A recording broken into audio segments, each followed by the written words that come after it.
మనవరాలు ఎంత ఎదిగిపోయిందో, బంగారు తల్లి, కాలేజీ చదువుతుంది. భార్గవి, ఇలా రామా ఒకసారి. ఏంటి నా బంగారు చేయదు, నన్ను ముట్టుకో మాకు. భార్గవి, ఇలా రామ్మా, ఇట్లా రా, కూర్చో. ఏంటమ్మా? నేను ఒక మాట అడుగుతా, చెప్తావా? మన ఇంట్లో నీకు ఎవరెవరు అంటే ఇష్టము? నువ్వు, నాన్న, తమ్ముడు అంటే చాలా ఇష్టం. మరి నాయనమ్మ? నాయనమ్మ నాకు ఇష్టం లేదు. నాయనమ్మ అంటే నీకు ఎందుకు ఇష్టం లేదమ్మా?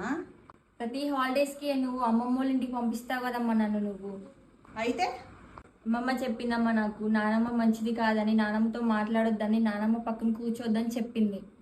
ఎందుకంటే నానమ్మ చేయబట్టే నువ్వు అమ్మమ్మకి దూరం అయ్యావంటగా.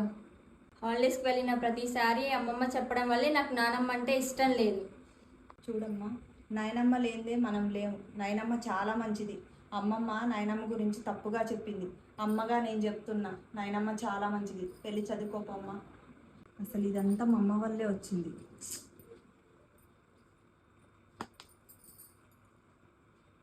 హలో అమ్మ, హాలిడేస్ కానీ పిల్లల్ని మన ఇంటికి పంపిస్తే నువ్వు పిల్లలకి నేర్పించే పద్ధతి ఇదేనా? ఏం నేర్పించా అంటున్నావా? పిల్లగాళ్ళని ప్రతిసారి పంపించినప్పుడల్లా మా అత్తగారి గురించి చెడుగా చెప్తున్నావంట. ఏంటి? మా అత్తగారు చేపటికి నేను నీకు దూరమైనానా?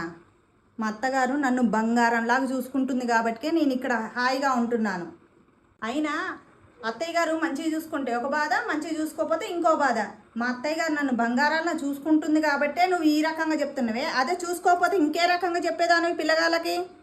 ఇంకోసారి నువ్వు పిల్లగాళ్ళకి ఇలాంటి నూరిపోయి మాకమ్మా. సరే అమ్మా, ఉంటాయిగా.